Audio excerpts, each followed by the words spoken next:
तो पिछले एपिसोड में लिन अचानक से किसी दूसरे जगह पर गिर गया था, जिसके बाद हम देखते हैं कि वो असल में उसी जगह पर गिरा होता है जहाँ पर कि आज से 1000 साल पहले वो हेवनली पर्ल भी गिरा था। तभी इसके कुछ देर के बाद लिन को भी होश आ जाता है, जहाँ पर वो देखता है कि हेवनली पर्ल से निकल रही पावर उसके इंजरी को हील कर रही होती है। और अब इसी के साथ उसे याद भी आ जाता है कि आखिरकार वो यहाँ पर आया कैसे। लेकिन अब इसी के साथ वो इस पर्ल को देख पूरी तरह से हैरान भी होता है और फिर वो सोचने लगता है कि आखिरकार ये चीज है क्या। इसके बाद हम देखते हैं कि वो इसे जैसे ही टच करता है तब अचानक से वो पर्ल बहुत सारे वाटर ड्रॉप में चेंज हो जाती है, जिसके बाद इस बात से लिन भी पूरी तरह से हैरान हो गया था और उसे बिल्कुल भी समझ में नहीं आता कि आखिरकार यहाँ पर हो क्या रहा है। लेकिन अब इसी के साथ हम देखते हैं कि पर्ल ने इसे अपने अंदर भी खींच लिया था और अब इस बात से लिन की हैरानी और भी ज्यादा बढ़ गई थी। लेकिन तभी अचानक से सीतू का सोल इसके सामने आ जाता है, जो इसे देख कहने लगता है कि तुम यहाँ पर आ गए और अब ऐसा लगता है कि मेरे आजाद होने का टाइम आ चुका है। इसके बाद वो आगे कहता है कि मेरी बॉडी तो पूरी तरह से डिस्ट्रॉय हो गई थी, लेकिन मेरा सोल इसके स्पेस के अंदर 1000 सालों से कैद हो गया था और इसीलिए फाइनली अब मेरे आजाद होने का टाइम आ चुका है। इसके बाद वो उससे कहता है कि अब मैं तुम्हारे बॉडी के ऊपर कब्जा कर लूंगा और फिर इतनी बात कहने के बाद वो इसके बॉडी के ऊपर अटैक कर देता है, जिसके बाद हम देखते हैं कि इस तरह से उसने लिन के सोल को इसके बॉडी से बाहर निकाल दिया था। लेकिन असल में वो इसके बॉडी के ऊपर कंट्रोल नहीं कर पाता और लिन की सोल फिर से उसके बॉडी के अंदर आ जाती है। लेकिन इसके बाद हम देखते हैं कि सीतू इस बात से पूरी तरह से हैरान हो गया होता है और वो फिर से इसके बॉडी के ऊपर कंट्रोल करने की कोशिश करता है। लेकिन हम देखते हैं कि बहुत बार कोशिश करने के बाद भी वो इसमें कामयाब नहीं हो पाता, जिसके बाद वो लिन से कहता है कि मैं तो 1000 सालों से यहाँ पर वेट कर रहा था, लेकिन आखिर में मेरी मुलाकात तुम्हारे जैसे मॉर्टल से हुई जो कि असल में मेरे किसी काम का नहीं है। लेकिन अब आखिरकार वो भी इसके बारे में ज्यादा कुछ नहीं कर सकता था और फिर वो सोचने लगता है कि आखिरकार हेवनली पर्ल ने इसे चूज क्यों किया, क्योंकि इसकी क्वालिफिकेशन तो बहुत ही खराब है। लेकिन फिर इसी के साथ वो सोचता है कि क्या इसके पास में मुझे यहाँ से बाहर ले जाने की एबिलिटी है। इसके बाद वो कहने लगता है कि शायद सुजाकू स्टार बहुत पहले ही डिस्ट्रॉय हो गया होगा। तभी लिन उससे कहता है कि मैं यहाँ पर इमोर्टल कल्टीवेशन के लिए आया हूँ और इसीलिए आप मुझे प्रैक्टिस करने में मदद क्यों नहीं करते। तब इस पर सीतू उसका मजाक उड़ाते हुए कहता है कि तुम्हारी क्वालिफिकेशन बहुत ही बेकार है। तब इस पर लिन उससे कहता है कि भले ही मेरा जन्म एक ऑर्डिनरी इंसान के जैसे हुआ है, लेकिन इसका मतलब ये तो नहीं है कि मैं अपने पूरे लाइफ में ऐसे ही ऑर्डिनरी रहूंगा। लेकिन इसके बाद भी हम देखते हैं कि सीतू इसकी बात सुनने के लिए रेडी नहीं होता और फिर वो तुरंत उसे वहाँ से बाहर भी निकाल देता है। तभी उसे पता चलता है कि उसे खोजने के लिए तो उसके पेरेंट्स भी यहाँ पर आ गए हैं और फिर इसके कुछ देर के बाद इसकी मुलाकात अपने पेरेंट्स से होती है, जहाँ पर हम देखते हैं कि वो इसे देख काफी इमोशनल हो गए थे। तभी सीनियर सुन लिन से कहता है कि मैंने तुम्हारे जुनून को देखा है और इसी वजह से मैं तुम्हें अपने हैंग्यू सेक्ट के रजिस्टर्ड डिसाइपल के रूप में एक्सेप्ट करता हूँ। जिसके बाद हम देखते हैं कि इसके बारे में सुनकर लिन पहले तो उदास हो जाता है, लेकिन फिर इसके बाद वो सीनियर सुन के साथ में जाने के लिए रेडी हो जाता है। जिसके बाद हम देखते हैं कि जेंग इसे यहाँ से वापस सेक्ट में ले जाने लगा था, लेकिन अब इस बात से लिन के पेरेंट्स भी काफी उदास हो गए थे और वहीं लिन भी अपने पेरेंट्स से अलग होते हुए काफी उदास होता है। लेकिन इसके बाद भी वो डिसाइड करता है कि वो पावरफुल जरूर बनेगा।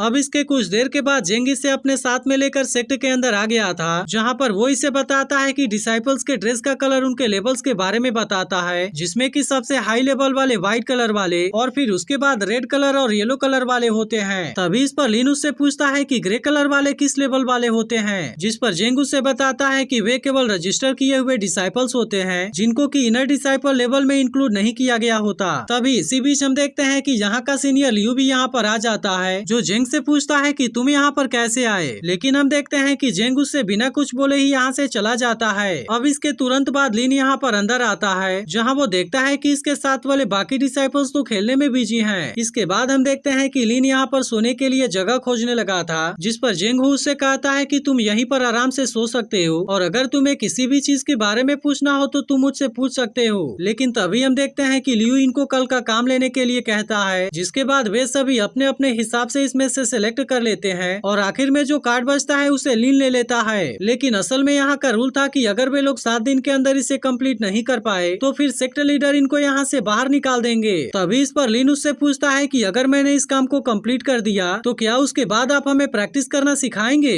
लेकिन अब इसकी ऐसी बात सुनकर बाकी सब इसके ऊपर हंसने लगते हैं और फिर लियू भी इनको सोने के लिए बोलकर यहाँ से चला जाता है। तब रात के समय लिन जेंग से पूछता है कि कोई भी रेड कलर वाले मिशन को क्यों नहीं ले रहा था और क्या सच में पानी को ढोना इतना ज्यादा कठिन है। तब इस पर जेंग उससे कहता है कि कल तुम्हें खुद इसके बारे में पता चल जाएगा। इसके बाद अगले दिन हम देखते देखते हैं कि लिन अपने मिशन को कंप्लीट करने के लिए आ गया था, जहाँ पर हम देखते हैं कि इसके सामने बहुत सारे बड़े बड़े कंटेनर होते हैं और इसको नदी से पानी लाकर इनको भरना था। लेकिन इसके बाद भी हम देखते हैं कि उसे किसी भी बात के बारे में कोई चिंता नहीं होती, क्योंकि वो किसी भी तरह से इस मिशन को भी कंप्लीट करना चाहता था। इसके बाद हम देखते हैं कि वो नदी से पानी लाकर इस कंटेनर के अंदर डालने लगता है, लेकिन पूरे दिन मेहनत करने के बाद भी वो इसमें से किसी भी कंटेनर को भरने में कामयाब नहीं हो पाया था। लेकिन इसके बाद भी वो कहने लगता है कि अभी तो मेरे पास में 6 दिन बचे हुए हैं और मुझे पूरा यकीन है कि मैं इसे किसी तरह से कंप्लीट कर लूंगा। लेकिन इसी के साथ हम देखते हैं कि इतने देर तक पानी ढोने की वजह से उसका हाथ भी इंजर्ड हो गया होता है और अब इसी वजह से वो और ज्यादा पानी नहीं ढो पाता। लेकिन तभी इसी बीच इसे पर्ल के बारे में याद आता है, जिसने कि इसके इंजरी को पूरी तरह से हील कर दिया था। अब इसी बारे में सोचकर वो इसे फिर से यूज करने का डिसाइड करता है, जिसके बाद हम देखते हैं कि इसने पर्ल को वाटर के अंदर डाल दिया था और फिर वो जैसे ही इसके पानी के अंदर अपना हाथ डुबोता है, तब इसके पावर के वजह से इसकी इंजरी पूरी तरह से हील हो जाती है। लेकिन अब इसी के साथ हम देखते हैं कि वो इसके पानी को पीने भी लगता है, जिसके वजह से उसकी पूरी बॉडी भी रिलैक्स हो जाती है। तभी रात के समय हम देखते हैं कि कोई मिस्टीरियस आदमी लियू से मिलने के लिए आया होता है, जो उससे कहता है कि वैसे तो हमारे हैंग्यू सेक्टर के डिसाइपल्स का स्टेटस उतना हाई नहीं है, लेकिन क्योंकि वे पूरे लिंगसान माउंटेन के अंदर घूमते रहते हैं, इसीलिए अगर उनको कोई अजीब सा ट्रेजर मिले तब इसके बारे में तुम मुझे जरूर बताना। तब इस पर लियू उससे कहता है कि आप इसके बारे में बिल्कुल भी चिंता मत कीजिए, क्योंकि अगर उनको कोई भी ट्रेजर मिलता है तो मैं आपको इसके बारे में जरूर बताऊंगा। वहीं दूसरी तरफ हम देखते हैं कि लियू बहुत सारे ओस की बूंदों को कलेक्ट करने में लगा हुआ था, क्योंकि उसका मानना था कि ये तो वाटर के एसेंस हैं और इसीलिए वो इसे एक बार पर्ल के साथ में यूज करके देखना चाहता था। इसके बाद हम देखते हैं कि उसने पर्ल को ओस की बूंदों के अंदर डाल दिया था, जिससे पीने के बाद इसे पता चलता है कि इसका असर तो पहले से काफी अच्छा हो गया है। लेकिन वहीं दूसरी तरफ हम देखते हैं कि सीतू भी इसके सारी हरकतों को देख रहा था और इसे देख वो कहता है कि इसके पास में तो सच में दिमाग है, क्योंकि इस तरह से इसने हेवनली पर्ल के वाटर एट्रीब्यूट को अपग्रेड कर दिया है। इसके बाद हम देखते हैं कि लिन इसके मदद से और भी तेजी से काम करने लगा था और इस तरह से वो केवल 4 दिनों के अंदर सारे कंटेनर को भर देता है। लेकिन इसी के साथ हम देखते हैं कि लियू भी इसके ऊपर नजर रख रहा होता है और वो हैरान होता है कि इसे तो मिशन के दिए हुए केवल 4 दिन हुआ है, लेकिन आखिरकार इसके बाद भी इसने इसे इतनी जल्दी कंप्लीट कैसे कर लिया। अब इसके वजह से वो समझ जाता है कि लिन के पास में जरूर कोई चीज है और वो इसीलिए इसके बारे में पता लगाने के लिए इसे पकड़ लेता है और फिर उससे पूछने लगता है कि तुमने अपने पास में कौन सा ट्रेजर छुपाया है, इसके बारे में तुम मुझे जल्दी से बता दो। लेकिन हम देखते हैं कि लिन इसे इसके बारे में कुछ भी नहीं बताना चाहता था और इसीलिए वो उससे कहता है कि आखिर आप किस बारे में बात कर रहे हैं। लेकिन अब इसके ऐसी बातों से लियू इसके ऊपर काफी गुस्सा हो गया होता है और इसी के साथ हम देखते हैं कि वो इसे बहुत ज्यादा पीटने भी लगा था और फिर उससे कहता है कि अगर तुमने यहाँ पर कोई भी ट्रेजर को चुराने का कोशिश किया तब उसके बाद तुम्हें मेरे हाथों से कोई भी नहीं बचा पाएगा।